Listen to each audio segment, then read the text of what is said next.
Alors bonjour à tous, pour cette première vidéo qui va porter sur le replay d'un tournoi que j'ai gagné il y a environ 2 mois, un tournoi à 50 € sur Winamax, le Magnum.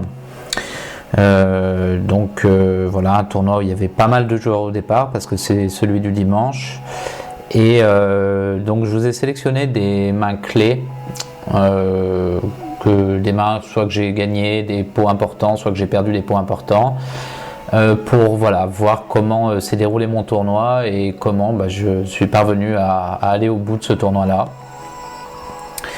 Donc là je vous ai mis une petite photo de mon joueur préféré qui m'a beaucoup inspiré pour le poker, dont le style de jeu, les plays que j'ai vu, revu, décortiqué m'ont énormément inspiré quant à mon style de jeu à mes débuts.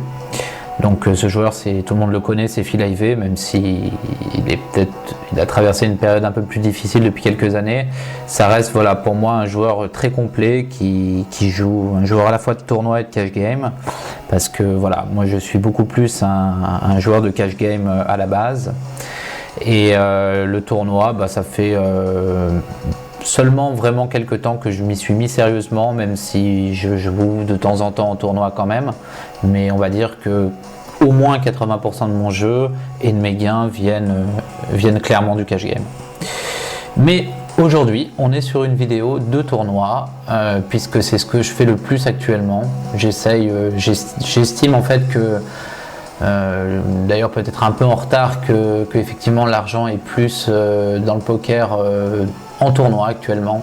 Effectivement, les tables de cash game sont de plus en plus dures, il y a moins de joueurs récréatifs, comme on dit.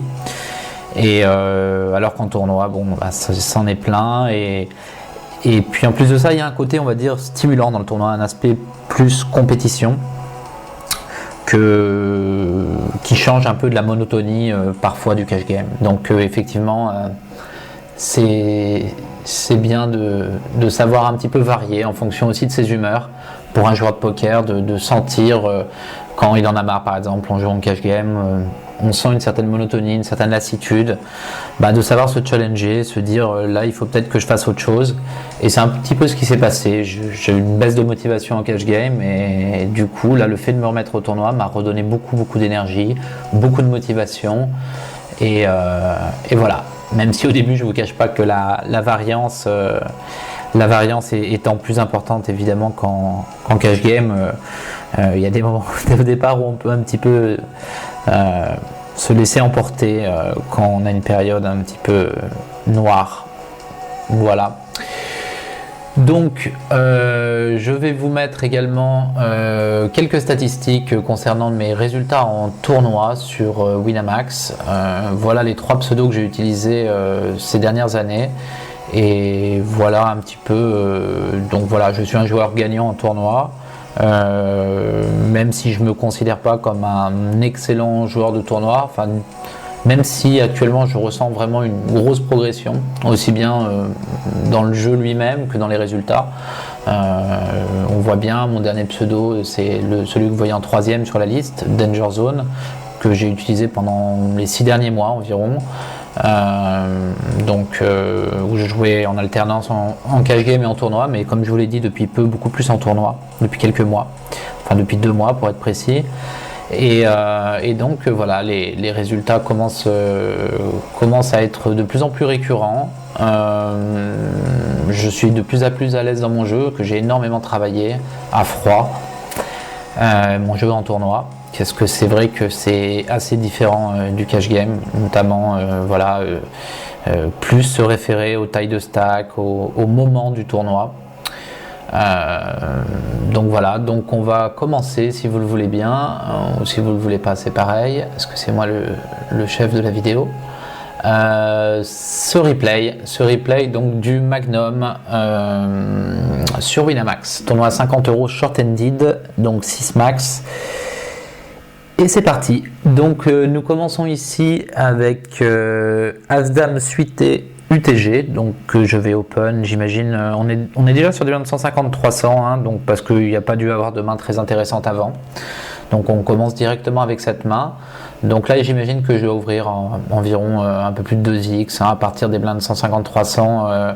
Avant, je vais ouvrir un peu plus gros, mais à partir des blindes 150-300, je vais commencer à... Bon, ça dépend aussi des joueurs présents à la table. S'il y a beaucoup de filles, je vais peut-être ouvrir un peu plus gros. Mais donc là, clairement, voilà, j'ouvre, j'imagine, à... Ah, il y a un petit bug déjà d'entrée, voilà, ça y est, c'est rétabli. Voilà, donc j'ouvre à un peu plus de 2x, je suis payé par la petite blinde. Alors la petite blinde, bon là j'ai pas mis les stats sur cette vidéo, les stats que j'utilise effectivement un HUD. Voilà, Hold'em Manager 2. Là c'est le replayer d'ailleurs qu'on regarde, mais j'ai préféré pas mettre les stats pour pas que ce soit pour une première vidéo pas toute, que ce soit pas trop brouillon, voilà. Donc, mais de mémoire, c'est un joueur relativement loose, passif et plutôt faible qui nous a payé en petite blinde. Donc, nous trouvons un flop évidemment excellent pour notre main, top pair, top kicker sur un board où il y a un flush draw et où toutes les paires vont nous payer au moins une street. Donc, on va c-bet. Voilà, donc j'imagine 2 tiers pot contre un joueur de ce type et sur ce type de board. Donc voilà, il paye donc sur le flop dame 3-4 avec flush draw, la turn vient à 8 qui est clairement à peu près une blanque. Donc ici un deuxième barrel s'impose évidemment, on a énormément de value contre des mains de type roi dame, dame valet, même des paires qui pourraient décider de ne pas lâcher, tous les flush draw qui ont même pu trouver une paire avec un 8-9 à cœur ou des mains comme ça. Donc en deuxième barrel, un peu plus de 50% du pot j'imagine. On va voir ce que j'ai fait, voilà, donc c'est ça, environ 60% du pot.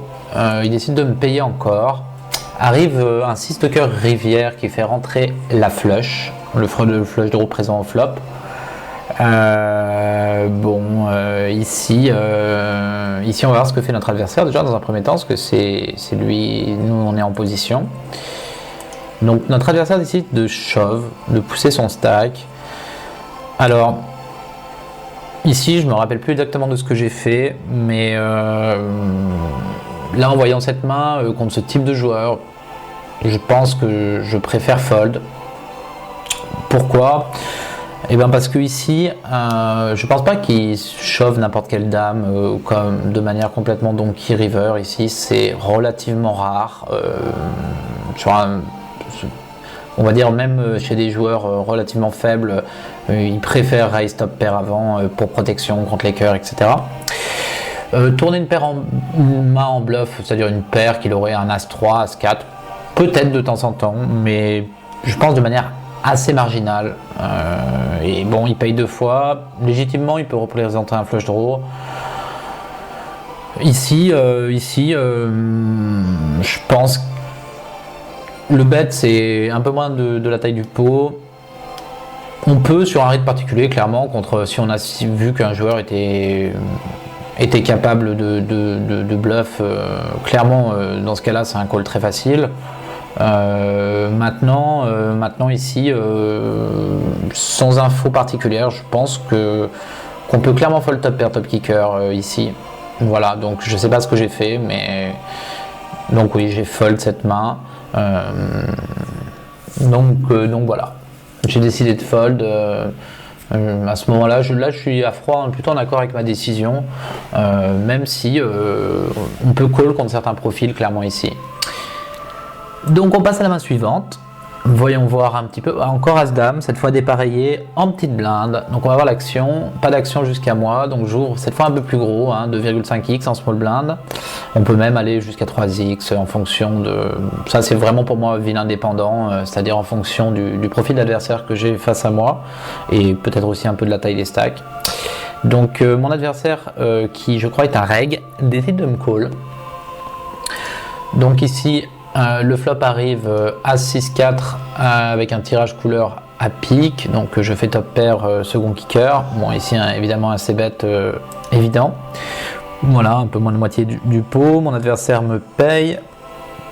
Turn doublante de l'as, donc ici no brain, deuxième barrel évident. Il n'a pas que des flush draw dans sa range, bien évidemment. Il a des as, il a n'importe quelle paire, n'importe quelle. Alors, je vois pas d'intérêt à ne pas bet ici, même si effectivement on va pas être très souvent en bluff en deuxième barrelant, donc il faut quand même penser à ce qu'on représente vu que on joue contre un joueur régulier. Maintenant c'est un deuxième barrel évident ici. Il y a trop de valeur à prendre et il y a de la protection aussi contre un éventuel pic dans la main de notre adversaire. Donc en deuxième barrel, voilà, un peu plus de moitié pot. Traversa nous paye encore. Donc là, quelle est sa range pour nous payer? N'importe quel as, une paire contenant un pic qui pourrait avoir, je sais pas, paire de 5, paire de 7, voilà, ou peut-être, on sait jamais, un random float avec un gros pic dans la main. Voilà, donc river arrive 1-8 qui fait rentrer un éventuel 5 et 7 pour une quinte, mais bon, il peut l'avoir dans sa range, clairement il défend sa blinde. Maintenant, c'est pas pour autant qu'on a plus de valeur. Je pense qu'on a encore beaucoup de valeur contre un as, une paire qui déciderait, qui nous verrait sur je ne sais quoi, sur un barrel, sur un 3 barrel avec un gros pic dans les mains, une main type roi dame, roi valet, dame valet avec un pic. Donc je pense que j'ai du troisième barrel ici pour valeur. Je pense que je suis en bet fold ici, clairement. Je pense que ici il shovera jamais moins bien et qu'il transformera pas une main en bluff, parce que ici 3 barrels représente quand même beaucoup de force.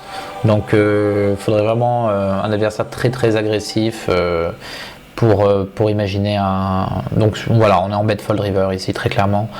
Donc voilà, je bet, un bet relativement pas si énorme que ça.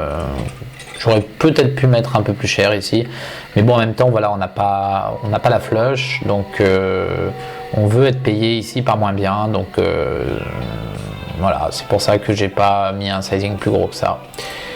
Et ici, notre adversaire nous call avec un as, voilà, donc le résultat escompté, on a été payé par moins bien, on est très content. Donc ici, troisième main, à suite des paris en grosse blinde, on va voir l'action. Donc un joueur que je qualifierais de mémoire de joueur pas excellent, genre mauvais reg, quelque chose comme ça.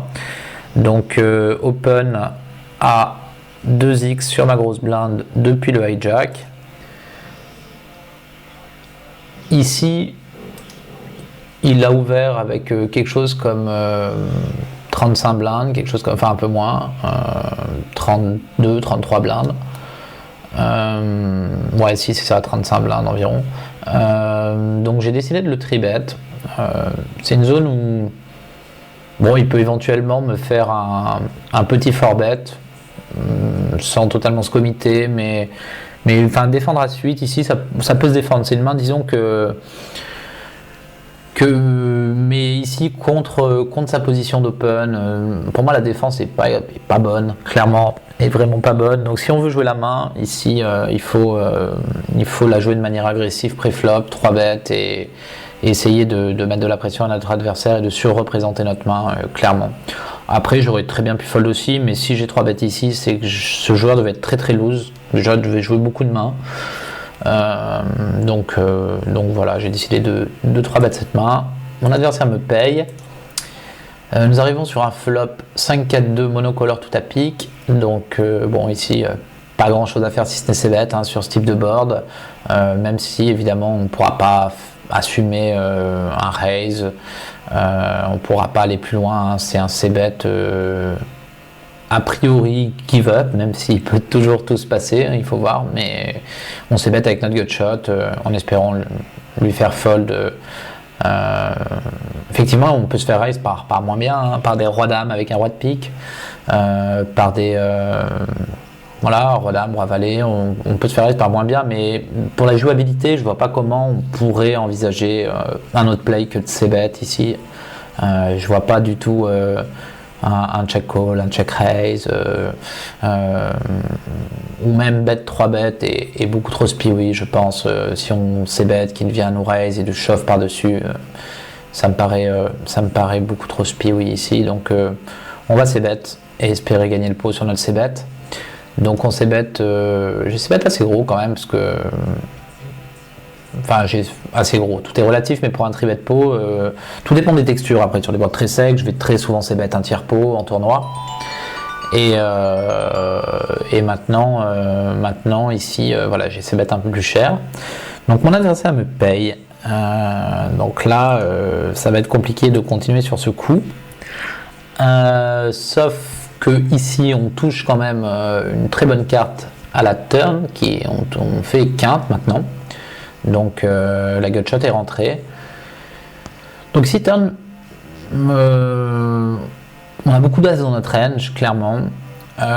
S'il nous afflote avec un pic, type un roi de pique, roi dame, etc. Ici, même si le check peut paraître suspicieux, je pense, c'est-à-dire qu'il peut se douter qu'on a un as, mais malgré tout, je pense qu'il y a vraiment pas beaucoup d'intérêt à bet, si ce n'est pour protection contre un gros pic. Mais ici, il peut très bien, s'il a un pic, décider de shove, il a pile poil un pot de size bet. Donc pour moi, je préfère check ici et voilà, faire genre de give up, plus ou moins. Même si je ne sais pas quel est son niveau de pensée, mais voilà, donc je préfère check et laisser vilain potentiellement faire n'importe quoi et nous livrer son stack avec moins bien. Donc je check.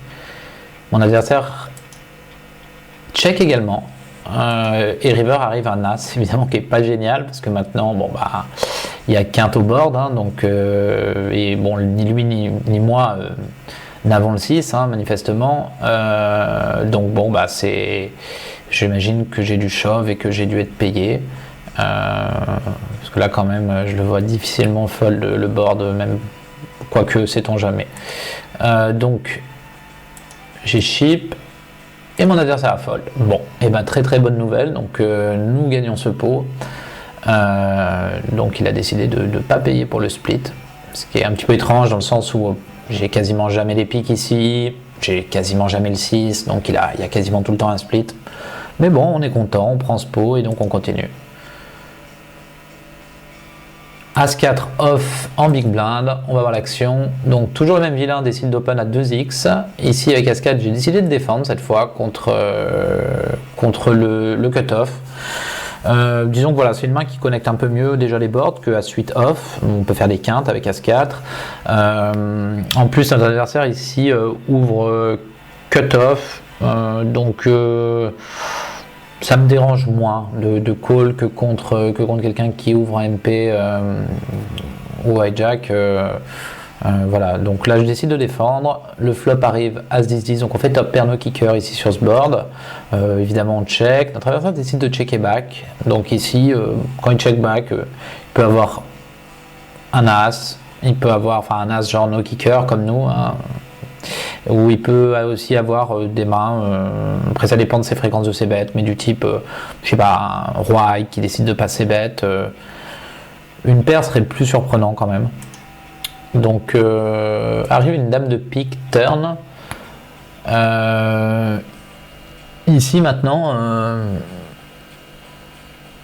ici je pense que j'aime quand même assez bien bête parce qu'il peut avoir une dame de temps en temps. S'il a un as, de toute façon c'est évident que c'est un petit as, donc c'est un split et potentiellement on pourra peut-être bluffer river, c'est-à-dire essayer de gagner le pot avec top pair, de lui faire fold un as en fonction de quel river arrive, notamment sur un pic on pourrait décider de mettre un gros bet. On a l'as de pique bloqueur dans les mains. Donc j'aimerais bien bet ici, mais je sais que je ne bête pas tout le temps dans ces cas-là, c'est un petit peu variable. Voyons voir ce que j'ai fait. Ici j'ai checké, d'accord. Donc mon adversaire check derrière encore une fois. Donc là je pense qu'il a même pas d'as en fait, très clairement. Donc par contre il peut clairement avoir une dame ou quelque chose. Donc voilà pourquoi je pense que j'aurais préféré me voir bet ici. Et aussi pour cette raison, voilà, la river arrive, un valet de pique, donc maintenant la value et je perds ma value en fait. Il y a pas mal de cartes comme un roi, un valet, river sur lesquelles je vais perdre ma value, donc j'aurais pu avoir la turn. Donc bon évidemment maintenant river, il n'y a aucune value à bet donc on check. et notre adversaire décide de bêter le pot. Donc là très clairement je pense que c'est un fold. Dans le sens où ici je pense qu'il y a assez peu de bluff dans sa range. Il représente, comme on l'a dit, on le mettait dès le flop sur potentiellement des mains comme hauteur roi. Donc voilà, le fait qu'il check encore la turn, on a éliminé les as de son range. Donc maintenant c'est soit il fait un bluff avec ce qui est très marginal, ici il fera sur ce type de board, par expérience, je pense qu'en mettant le pot river ici, il y a très très peu de bluff dans les ranges ici. Et donc je pense que je dois fold ici. Je sais pas ce que j'ai fait, mais je pense que je dois fold. Et j'ai call. Voilà, premier bad call, je pense. On va voir. Donc notre adversaire nous montre 6 et 8 à pique pour une flush. Donc voilà. A fortiori, on voit qu'on avait encore clairement de la value, même contre des flushs de draw turn, en plus de toutes les mains que j'ai citées avant. Donc grosse erreur à la fois de ne pas avoir bet la turn, et erreur également d'avoir call sur un bet pot de la part de mon adversaire sur la rivière. Donc voilà, première erreur importante dans ce tournoi, mais c'est pas grave, on continue. Donc paire de 5 au cut-off contre un open UTG. Donc ici j'ai décidé de tribet. Alors j'imagine que c'est fonction essentiellement des stacks présents à la table, à la fois le stack de vilain qui est open, ni ta mère qui est open en early, qui a un stack face à un tribet, il a un stack d'à peu près au début du coup d'à peu près 28 bébés. Donc c'est des stacks, effectivement, on met des grosses pressions en les 3 bêtant. Et puis il y a aussi fonction de la taille du stack de la grosse blinde. Effectivement, là je me commit très clairement sur la grosse blinde. Donc déjà là ça montre une certaine force à l'open raiser Nitamer UTG, donc ça représente plus de force, donc je vais avoir plus de fold equity sur mon 3-bet, en théorie toujours. Et puis la grosse blinde ne peut pas s'amuser à push un peu n'importe quoi avec ses 13 blindes. C'est ça, 8, voilà, 13 blindes.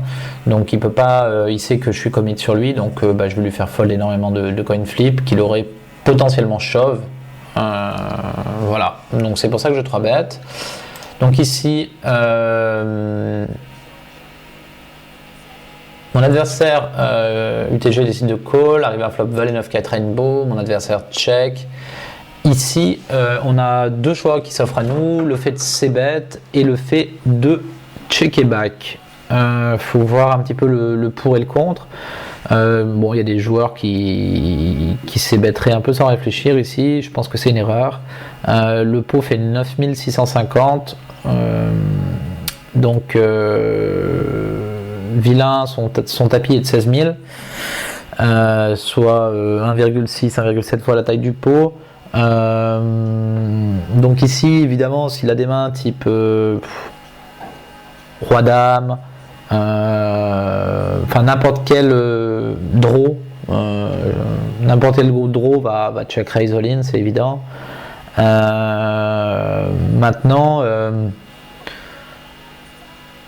bet call me paraît vraiment assez ambitieux ici, parce qu'effectivement, comme on vient de dire, il y aura peut-être des draws, mais il y aura aussi beaucoup de valets, de valets dans sa range qui call.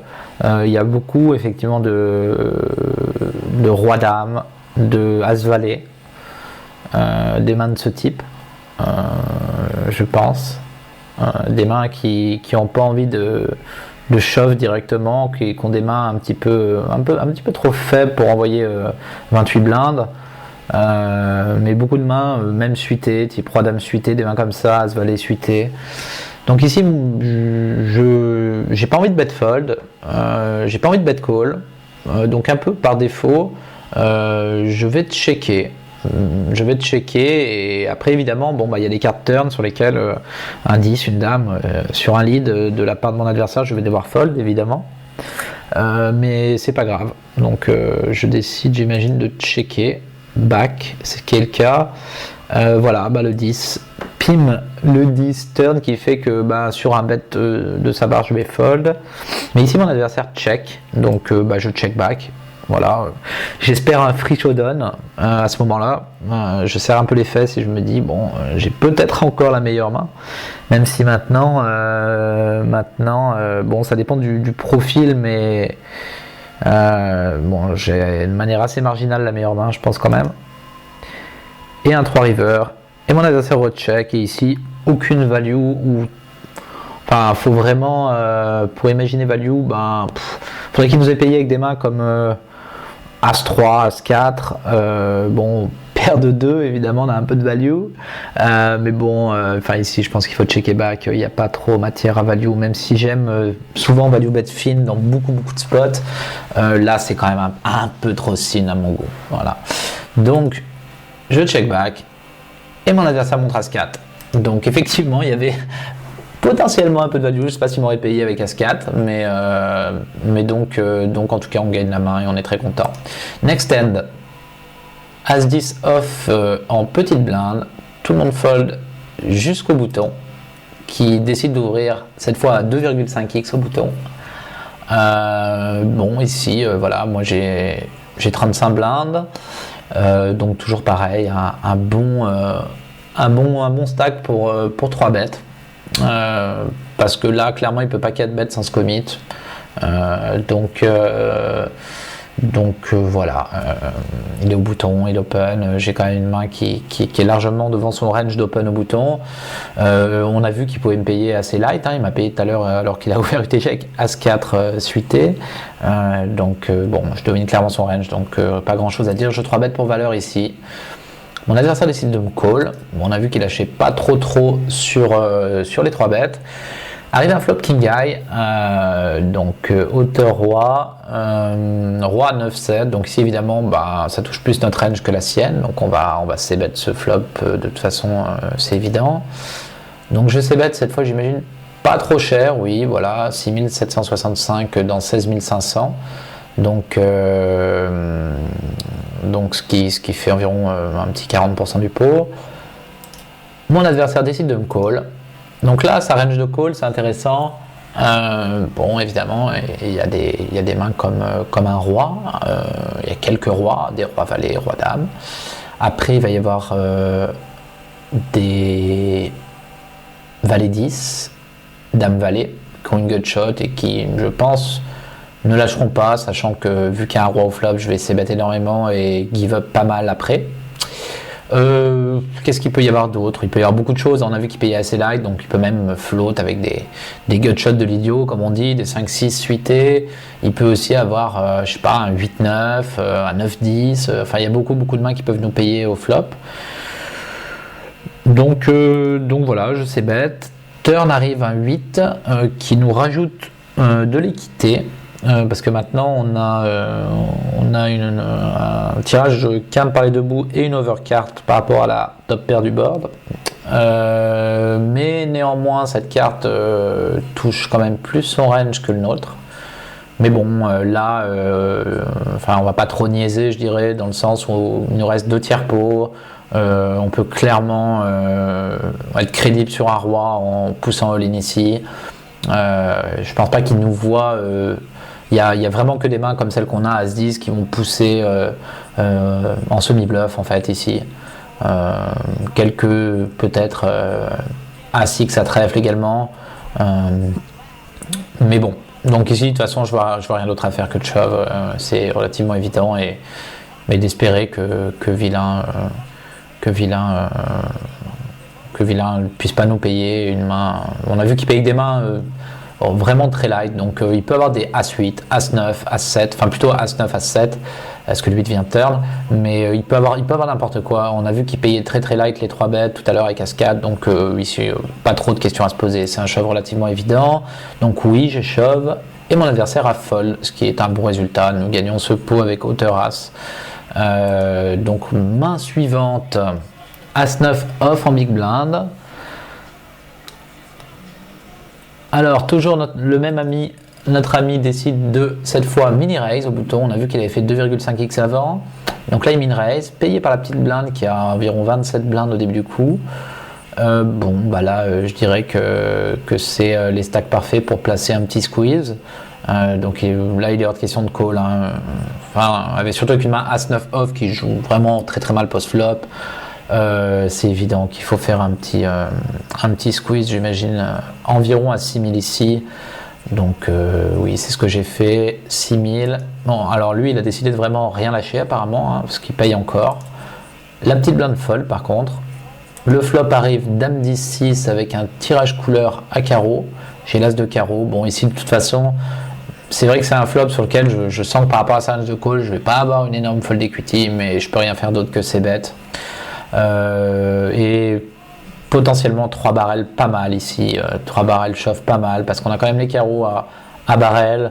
On a vu qu'il pilait les flops relativement light, hein, parce que là, le coup d'avant quand même, il a pile au flop et foldé sur une turn qui a amélioré théoriquement son range. Donc voilà, c'est bête ici, voilà. Bon là j'ai fait pas très cher, surtout si j'envisage de 3 barrels, autant pas mettre trop cher et laisser la place de le faire. Donc mon adversaire me paye, hein, ça c'est pas vraiment une surprise. Ici il y a beaucoup de mains, beaucoup de gut shots, beaucoup de mains comme une paire, que ce soit une dame, un 10, bon une dame, je pense qu'il va quand même avoir tendance souvent à raise sur ce type de joueur, sur ce type de board. Donc là quand il nous paye, clairement il peut avoir n'importe quel gut shot, n'importe quel open-ended straight draw avec des valets 9, roi valet, il peut avoir un 10, il peut avoir un 6, il peut avoir beaucoup de choses. Donc la turn gîte une paire, je fais une paire avec le 9 et maintenant j'ai le tirage couleur max avec l'As de carreau. Donc la question ici c'est est-ce qu'il vaut mieux continuer à bet, check call ou check raise. Le fait de bet, disons qu'il y a 26 000 au pot. Si on bet et qu'il vient nous shove, clairement on sera battu. Mais pour autant, on aura beaucoup d'équité, donc c'est vraiment dommage. Maintenant, check raise ici, je pense que toutes les mains la plupart des mains qui vont bet turn seront en bet call. Donc pas vraiment d'intérêt à check raise. Je pense qu'ici le meilleur play reste le check call et de jouer notre équité en fait, dans ce coup. Donc on va voir ce que j'ai fait. Bon, déjà j'ai check, donc première bonne nouvelle, et mon adversaire a décidé de checker back. Alors ici, comme mon adversaire check back, je le mets très clairement sur une one pair hand, quoi, c'est-à-dire je pense qu'il a clairement une paire ici, et a priori il y a des chances que ce soit un 10 ou un 9. Donc pour le moment je pense qu'on est quand même assez souvent battu par un 10, vu que j'ai un 9 ça fait moins de 9. Il peut aussi y avoir quelques 6, mais bon, donc je river, on va voir, la river arrive, le 6 qui double, la doublante basse. Donc là évidemment on n'a pas de value à bet, on bat encore quelques mains, et surtout le fait de...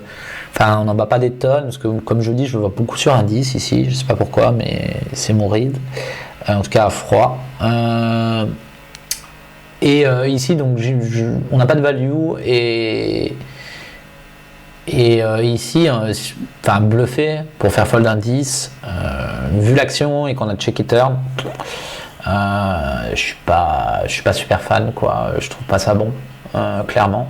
Donc je check. Maintenant, si mon adversaire bet ici, ce sera assez close quand même, parce que je pense que c'est pas le genre d'adversaire qui est capable de value bet sin. Donc ça voudrait dire qu'il a un 6 ou rien ici s'il bet. Donc on pourrait envisager un call. Mais bon, on va voir ce qui se passe. C'est rien de tout envisager. Mon adversaire check back, donc voilà, et il a un 10. Voilà, c'est un peu le read que j'avais, comme je vous l'ai dit. Donc main suivante, roi dame au bouton, toujours le même adversaire, hein, ça fait 4 ou 5 mains qu'on joue contre lui, qui décide d'open à 2x au hijack. Je call roi dame suité au bouton. Ici, bon, je vois pas trop d'autres choses à faire, le call me paraît très bien. On garde beaucoup de mains qu'on peut potentiellement dominer, c'est une main qui joue très bien post-flop, on est en position. Il y a un joueur qui a 22x en grosse blinde, c'est le seul qui peut évidemment nous inquiéter et pousser all-in, mais bon, 22x quand même, faut qu'il ait quand même quelque chose sur un tournoi à 50 € pour envoyer la boîte. Donc voilà, call standard, pas grand chose à dire. Donc voilà, Big Blind Flop, on se retrouve en heads up sur un flop roi 3-7 avec un tirage couleur à cœur. Donc excellent flop pour notre main. Notre adversaire décide de ses bêtes environ la moitié du pot, un petit peu moins. Donc ici un call très facile évidemment, hein, avec roi dame, on a top pair. Quid du raise, de raiser pour value, induce quelques spews. On peut envisager, je pense, contre ce type de joueur, on peut envisager un raise. Mais on a une main qui supportera quand même beaucoup l'agression. Alors je ne sais plus si l'adversaire est très très agressif ou pas. Mais ici, je vais quand même... ça dépend, mais la plupart du temps, je vais beaucoup aimer call IP, avoir une range de call assez forte aussi. Hein, c'est-à-dire que si je veux pouvoir call des mains sur pas me faire barrel impunément, même si évidemment en tournoi c'est un peu différent du cash game parce que c'est pas comme si on allait rejouer les joueurs tous les jours, tout le temps.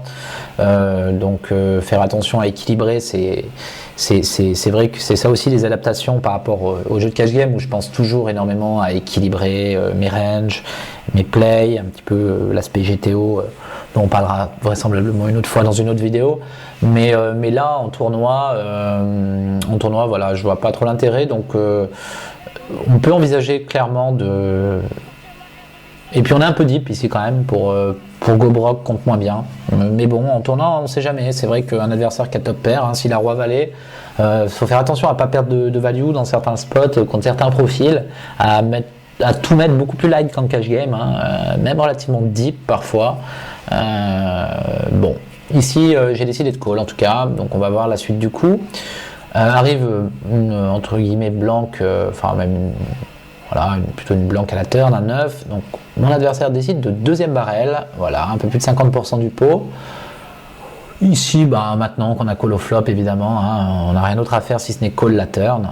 Donc on call, j'imagine, voilà, on call. Et river, on fait top 2 pair. Donc maintenant on est passé devant 2 as, hein, donc on est content.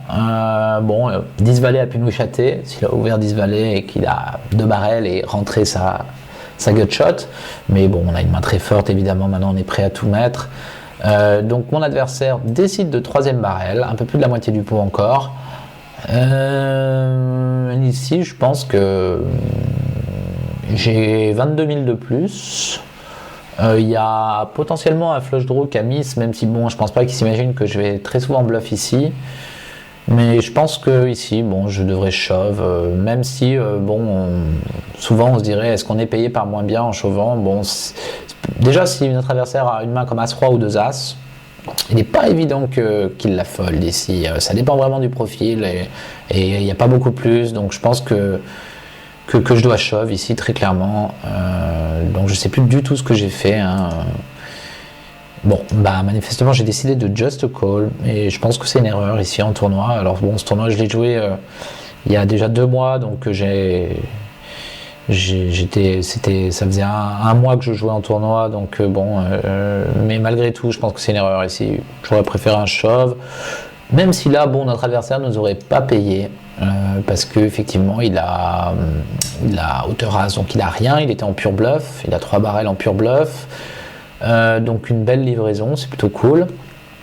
Et mais bon, je pense que je préfère quand même le shove au call river, voilà. Donc on continue. Main suivante, As-6 suité en grosse blinde, donc sur les blindes 600 200, j'ai un stack de 83 000, donc je commence à avoir un bon stack, avoir plus de 70 big blindes. Donc je me fais shove par la petite blinde qui lui a une quinzaine de blindes. Alors As-6 suité contre 15 bébés, c'est C'est assez vilain dépendant, hein. Si le vilain est relativement tight, je pense que c'est un fold assez suité et qu'on payera à partir de As-10, As-Valet. Maintenant, bon, j'imagine que si j'ai mis la main, c'est que j'ai du call. Et donc que j'ai dû estimer que c'était un call à 15 blindes ici contre ce joueur. Donc voilà. J'ai call. Bon, on est pas mal parti. Bim, turn directement la flush max et on renaît contre 2-8. Donc on a chaté. On a chaté clairement. Maintenant, est-ce que c'est mal joué de call 15x ici, 15 BB contre ce profil-là? Je ne sais pas. Je pense qu'à 15x, il va shove toutes les petites paires. Donc il va shove aussi ses roi valet, roi dame. Enfin, en tout cas en bataille de blindes, hein, en petite blinde contre grosse blinde. Il peut même shove potentiellement. Après, ça dépend des profils, mais plus light, hein, des dames valet, ça dépend des profils. Hein. Il y a des profils qui clairement ne shoveront pas ces mains-là. Mais bon, pas grand chose à dire sur cette main. C'est un G-call et j'ai gagné, donc tout va bien. Donc voilà, on passe à un stack un peu plus conséquent. Donc 6, 7 suité à carreau en petite blinde. Open de notre ami Nitamer, que ça fait au moins 6 mains qu'on joue contre lui. Fold du bouton. Ici on décide de 3 bêtes, alors là c'est vraiment stack size dépendant. Hein. Même si on a vu qu'il foldait pas beaucoup. Ici, on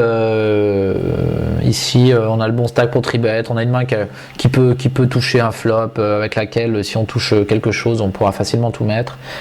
Donc voilà, en plus, voilà, depuis la small blind, on peut potentiellement, même si je sais pas si cet adversaire réfléchit beaucoup à ce qu'on représente, mais on peut potentiellement représenter un peu de force.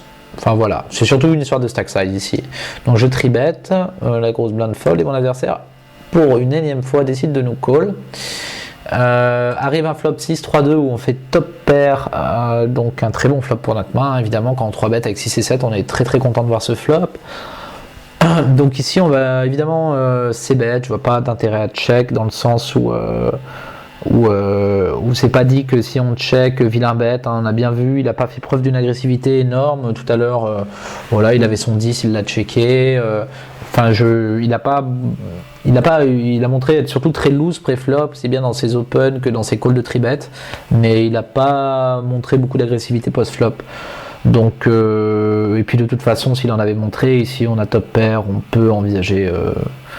Le pot fait 20 000, le stack effectif, c'est-à-dire son stack à lui, est 44 000, un peu plus de 2 fois la taille du pot. Une top pair en tournoi ici, bon.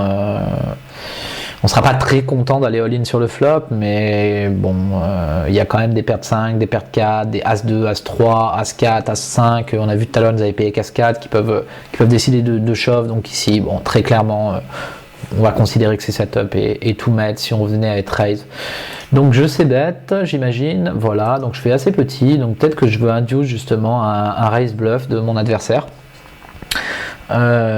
C'est possible, clairement. Je pense que oui, c'est totalement le but de sizing, c'est d'induce un min raise, quelque chose comme ça, de R pour shove par-dessus après. Donc mon adversaire décide de call, hein, comme d'habitude. Enfin, on a vu qu'il collait beaucoup les flops. La turn arrive un 10. La question c'est est-ce qu'on deuxième barrel? Maintenant le pot fait 33 000 et mon adversaire a un peu plus de la taille du pot, 37 000. Très clairement ici, on a vu qu'il est assez light les flops. J'ai pas de problème à check raise all in ici. Donc si notre adversaire venait à bet, on aurait un check raise all in assez facile. Bon, en fonction du sizing, il faut voir. Hein, mais a priori, plutôt check raise que check call. Quand même, il y a un peu de protection. Hein, il faut y penser. Des fois, ça m'arrive de pas assez y penser à cet aspect. En tournoi, il y a quand même. Il faut vraiment penser à la protection, surtout à certains moments quand il commence on est en late game, même si c'est pas encore le cas ici. L'aspect protection me paraît un peu plus important qu'en cash game, clairement.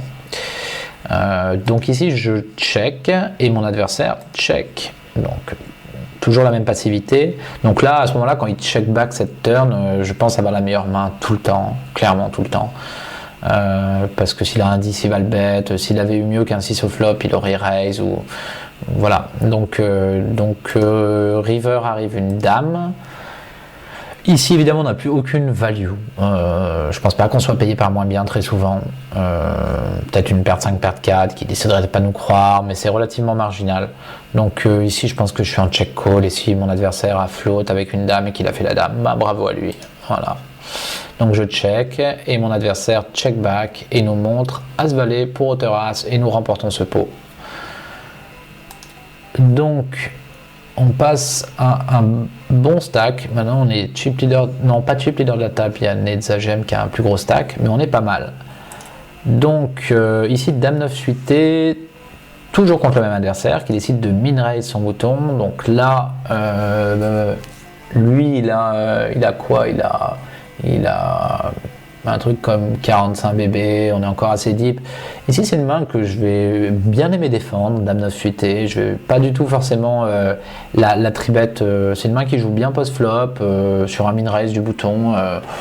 Voilà, il n'y a aucun souci à jouer cette main post-flop. On va toucher beaucoup de draws qui vont nous permettre de lead, de check raise, de check call, enfin des draws, des paires. Donc il n'y a aucun souci à call cette main, même hors de position évidemment. Et d'ailleurs, il faut défendre même beaucoup plus light que ça contre certains joueurs en big blind en tournoi, en tout cas de nos jours, vu les dynamiques. Donc voilà, là je décide de défendre. Arrive un flop 10-8-4 avec. Donc là, moi sur ce flop, j'ai une gut shot et un backdoor flush draw et une overcard.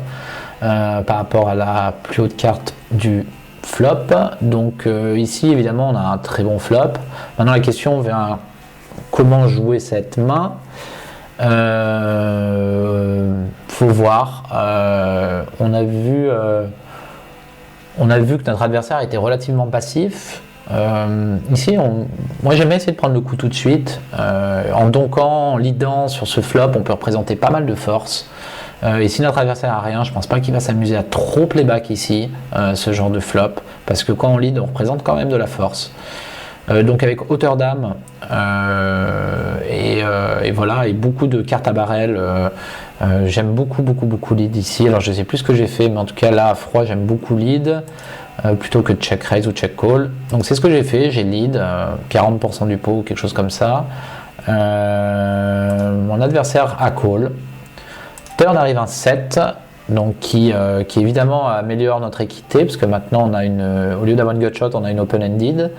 Par rapport à la range de mon adversaire, alors je ne sais pas du tout avec quoi il a pu call le flop, donc là ici c'est clairement un deuxième barrel avec notre équité, parce qu'il a pu call beaucoup de mains, des valets dames, enfin même n'importe quoi en fait, As-4 comme tout à l'heure, parce que c'est le fin pair, il peut avoir n'importe quoi, et là il pourra difficilement assumer un deuxième barrel, parce que cette turn finalement favorise plus notre range que la sienne ici, je pense. En tout cas d'un point de vue global, donc très bonne carte à deuxième barrel, donc j'imagine que c'est ce que j'ai fait. 6179, bon j'aurais préféré mettre peut-être un petit peu plus cher, mais bon, ici notre adversaire décide de nous raise un peu plus d'un min raise, enfin 2,2, 2,3 environ fois notre deuxième barrel. Là par contre, il a fait preuve de beaucoup de passivité dans ce qu'on a pu voir avant. Donc là clairement il y a quand même la sonnette d'alarme qui retentit, parce que là en plus il y a des gut shots qui sont rentrés, enfin il y a 5-6 qui est rentré, il y a des open-ended avec des mains comme Valet 9, enfin il y a potentiellement des deux paires avec 7 et 8, et on a vu qu'il n'était pas très aggro. Donc là, clairement, je pense que je devrais fold ici, hein, clairement, parce que on peut call on peut call aussi pour essayer de toucher, mais bon, comme on vient de définir sa range à 2 paires plus, parce que je pense pas du tout qu'il est de bluff ou de manière extrêmement marginale ici dans ce spot. Donc je pense très clairement que ici je devrais plutôt fold même que call, sait-on jamais parce que même si jamais il a une flush draw de temps en temps, même si bon c'est pas comme ça que justement on définit son range quand il raise, c'est plutôt 2 paires plus, mais Mais voilà, on peut call, mais je préfère le fold ici, mais on peut clairement envisager de call. On peut call, mais a priori, je préfère quand même le fold. Donc ici, j'ai décidé de call, apparemment. Donc bon, j'aurais préféré un fold, mais bon, c'est pas non plus horriblissime, je pense.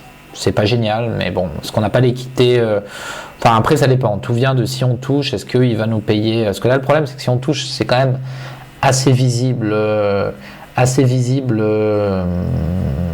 En tout cas, disons qu'il y aura une quinte à un trou, hein, c'est-à-dire si on touche, et ici c'est le valet ou le 6. Donc est-ce qu'on sera payé river par... oui, potentiellement, s'il nous voit sur un flush draw, il peut nous payer avec ses deux paires, c'est le profil à nous payer, donc pourquoi pas. Donc river arrive à un 5 de cœur, qui pour moi est clairement, par rapport à la range qu'on vient de dire, 2 paires plus qu'il a avant, une bonne carte à bluff, parce qu'elle fait rentrer à la fois une quinte, mais surtout les cœurs, que j'aurais pu donc lead. Je représente beaucoup les cœurs ici, potentiellement. Donc là, oui, c'est clairement une carte à bluffer river. Maintenant, la question, c'est... est-ce que mon adversaire est quand même capable de lâcher 2 paires plus ici? Bon, les quintes, clairement, s'il a quinte, je pense que ce soit avec un 6 ou le valet 9, je pense qu'il lâchera pas.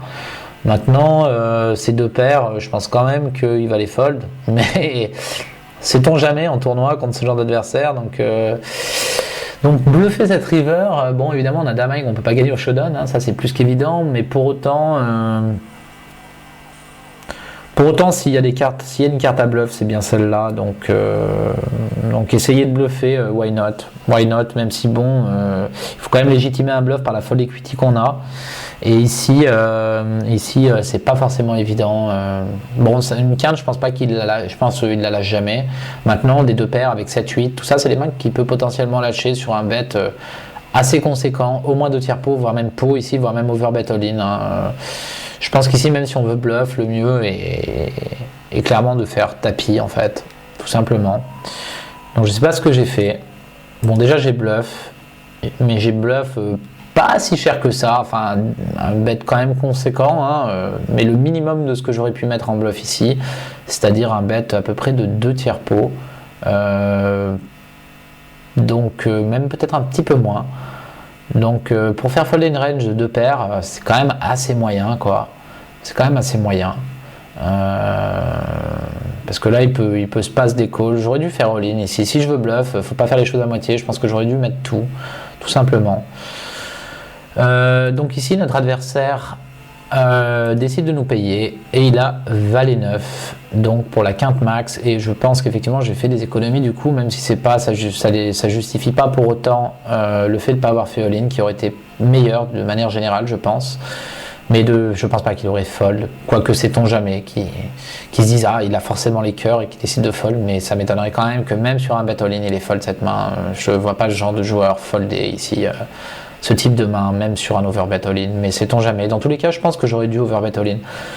Donc on a vu, là, on finit avec cette main, cette première partie de vidéo, qu'on peut gagner un tournoi même en faisant quand même pas mal d'approximations et d'erreurs, parce que là, il y a quand même eu on a vu seulement, je sais pas, 6 ou 7 mains, et que j'étais loin de les avoir toutes bien jouées, clairement.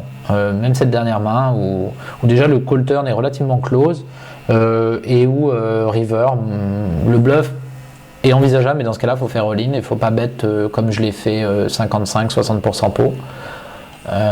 Donc voilà.